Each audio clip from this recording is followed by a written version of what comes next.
何を最優先にしなければならないのか、それを明確にして実行していく。議論している間にですね、現実はもう洪水、山火事、いろんな災害が起こっている。まずは命を守ること、健康を守ること、そして暮らしを守ること、これが最大の私の使命だというふうに思っております。東京もこれからもエナジェティックに、活動し、そして世界の方々からも選ばれる都市にしていきたいと思っています。皆さん、こんにちは。今日は東京都庁にお邪魔して、小池百合子知事にお話を伺います。世界有数の大都市東京を率いてこられたリーダーとしてのご経験や、今後の展望についてじっくりと、話をお聞きしていきます。小池知事、アメリカ訪問から帰ってこられたばかりのところで、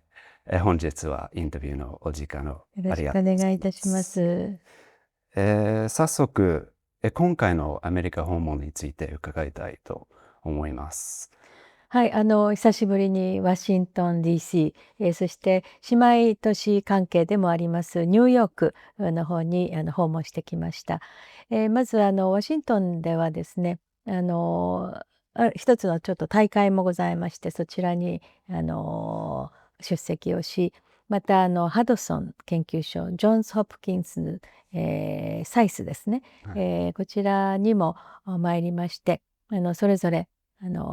スピーチをしてきました。それからニューヨークでも国連本部で経済社会理事会というエコソックという、いつも安保理が注目されますけれども、こちらの経社理、こちらで私はパネルの一人として出席をして、東京の今考えていることなど伝えてきました。何を考えているかということですけれども、今都市間の連携ってとても重要なんですね。国対国、国と国との連携は国際的な協議などたくさんありますけれども、一方で都市と都市との関係っていうのは非常に目の前で例えば洪水が起こっているとか、目の前で山火事が起こっているとか、例えば地球温暖化の話などはそれぞれ国のですね、国益をかけて、議論がずっと続くんですけれども、議論している間にですね、現実はもう洪水、山火事、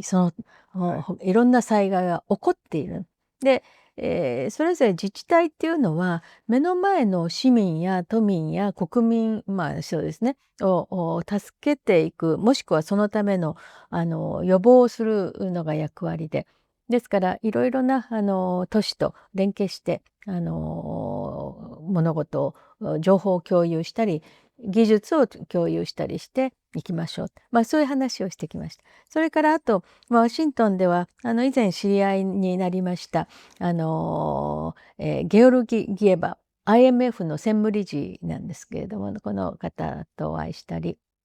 それから、国連ニューヨークの国連本部ではグテーレス国連事務総長ともお話をしてまいりました。とてもね、いろいろ世界の激動の中心である、もしくは発信源であるアメリカのワシントンなどはまさに震源地でもありますけれども、実際に行くことによっていろいろ肌感覚でもまた新しい情報などもたくさん仕入れて、東京都政に生かしていきたいというふうに思ってます。それからあと東京は今スタートアップの育てて、そして、投資家と一緒にマッチングできるようなそういう流れを作っているんですが、今回、ニューヨークの郊外にありまして、いちごのですね、工場がある。工場。いちご美味しい。とても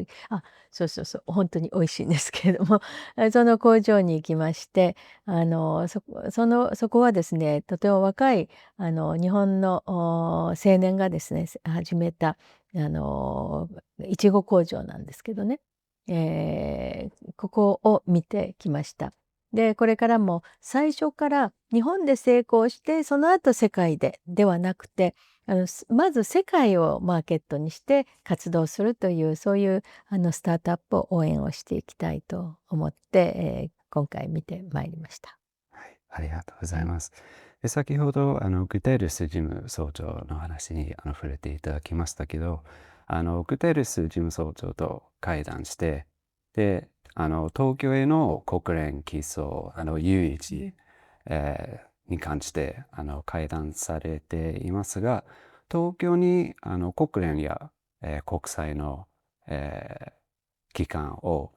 誘致する意義について、ちょっと伺わせてくだそうさい。ですね。まずニューヨークの国連本部はかつてこの、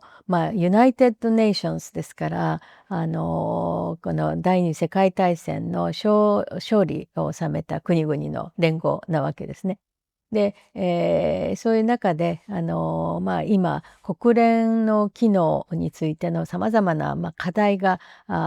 こう出てきている。それから国連の例えば拠出金が減ってですね、なかなかその予算が財政が厳しいということもあって、今国連ニューヨークだけでなくてですね、その一部をすでに、ケニアのナイロビに移すということで、すでにそれは始まっているんですね。で、ナイロビも素敵ですけれども、東京どうかということではい、事務総長にお話ししてきました。東京についてはグテーレスさんよくご存知で、世界で最も安全な都市だし、IT の質とか人材のレベルなど、全てで最高の条件整えているよねというようなことをお話をいただきました。もちろん外交ですから、国が決める国政の話でありますけれども、東京都としてそういう動きがあるのならば、東京こそそういうその国際機関の受け入れということについては十分可能ではないかと、それをバックアップをいたしますよということを国の方にもお伝えをしています。はい、ありがとうございます。今後の展開にも注目したいはい、と思いはい、ます。続いて、東京都は、国際都市としての、プレゼンス向上に向けて、これまでも野心的な、政策に取り組んでこられていますが、今回の米国訪問では、マルティシティラテラリズム、はい。という都市間関係について話されたんですが、今後の展望について伺わせてください。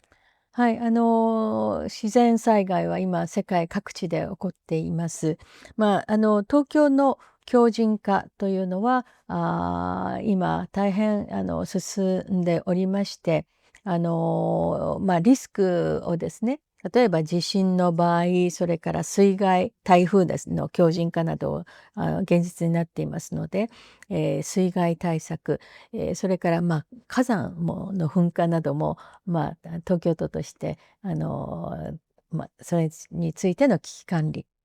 そして対応、さらには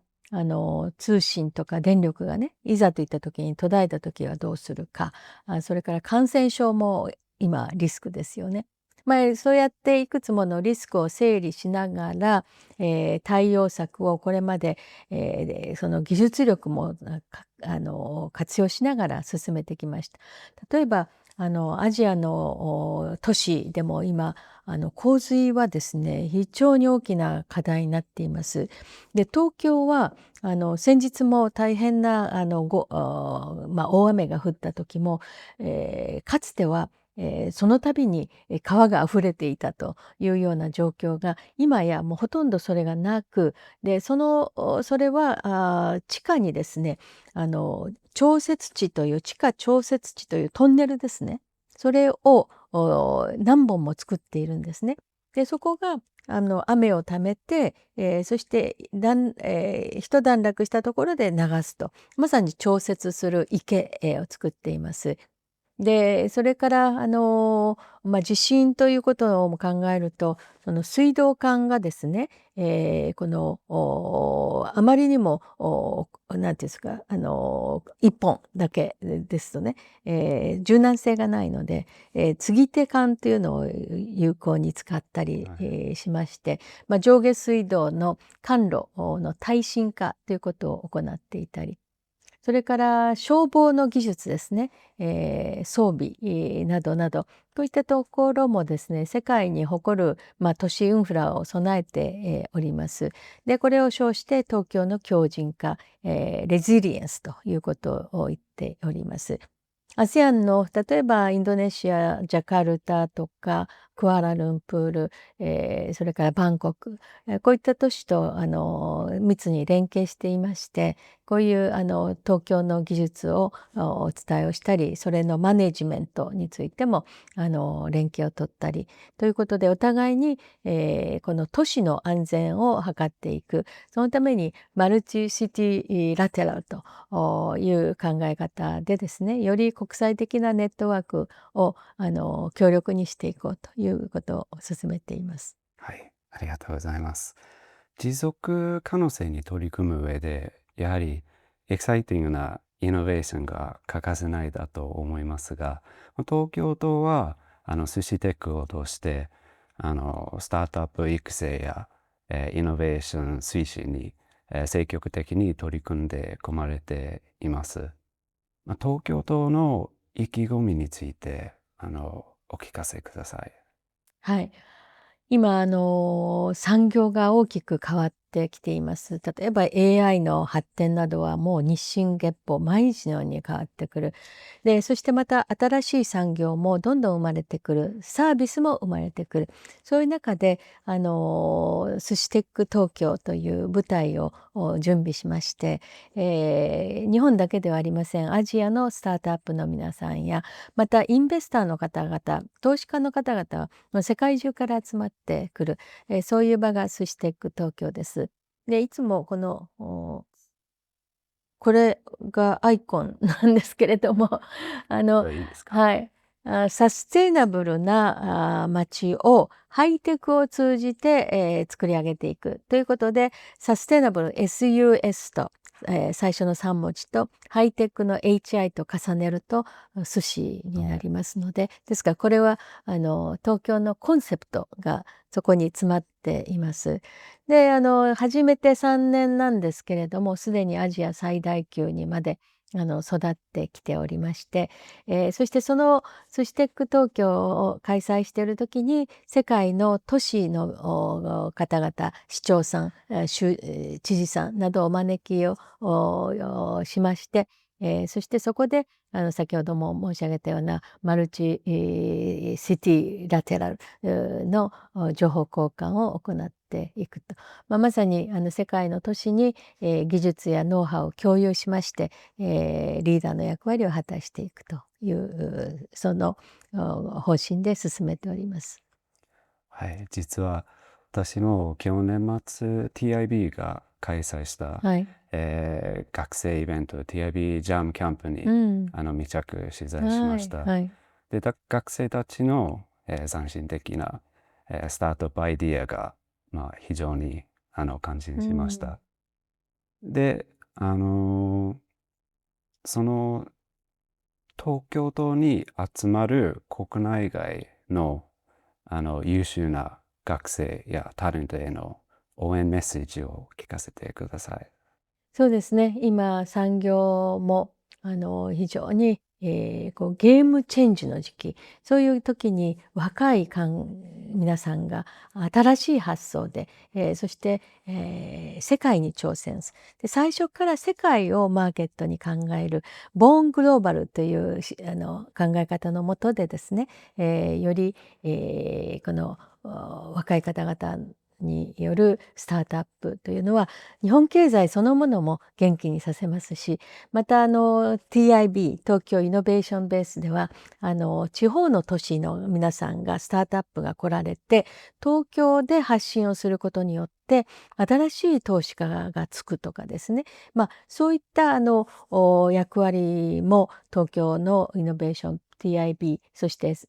シテック東京でも果たしているのではないか。これからますます増やしていきたい、そういう機会も増やしていきたい。ちなみに若い人たちはグループ作っておられるんですが、寿司なので板前という名前ではい、みんな頑張ってくれています。はい、やっぱりイノベーションにはダイバーシティが重要だと改めて感じました。でも知事は女性初の防衛大臣、東京都知事として活躍されてきました。しかし直近の参議院選挙でも女性候補者の割合は 30% 未満でした。日本政治において女性の数が少ない要因は何でしょうか？そうですね。ただ増えてきてると思います。で、私は今東京都知事として、そして山形の知事も女性です。あと各地域の市長さん、町長さん、村長さん、こういった方も女性が増えてきていまして、で、その女性の首長のネットワークも作っています。で、それによってお互いに情報交換したり、その町の産品を持ち寄ってですね、経済の発展につなげるなど、いろんな工夫もしています。そういういろんなロールモデルがあることがですね、また次の世代の女性の皆さんが挑戦をしてみようという、そういう流れになっていけばと思っております。はい、ジャパンフォワードもインクルーシブな、社会の実現を応援したいとはい。思います。で、最後に知事はコロナ禍をはじめとする危機の時代において東京都政を率いてきました。困難に対峙してきたリーダーとしてさまざまな分野で活躍するリーダーに共有したい教訓とか励ましがあればぜひ教えてください。そうですね。やはり危機の時に何をするのか、また危機にいかに備えるかだと思います。東京1400万人の都民が暮らしています。学んでいます。そして仕事をしています。こういった都民の皆さんのまずは命を守ること、健康を守ること、そして暮らしを守ること、これが最大の私の使命だというふうに思っております。それから世界の都市間競争っていうのもありますので、東京、ロンドン、ニューヨークといった中でですね、また新しい、都市もいろいろと活動を活発にしています。そういう中で東京もこれからもエナジェティックに、活動し、そして世界の方々からも選ばれる都市にしていきたいと思っています。で、そのためにはいろんな時代の変化や、また鳥の目を持ち、虫の目を見ち人々の生活もよく見て、それから、私は魚の目が必要。これはトレンドを見るということで、3つの目を持って、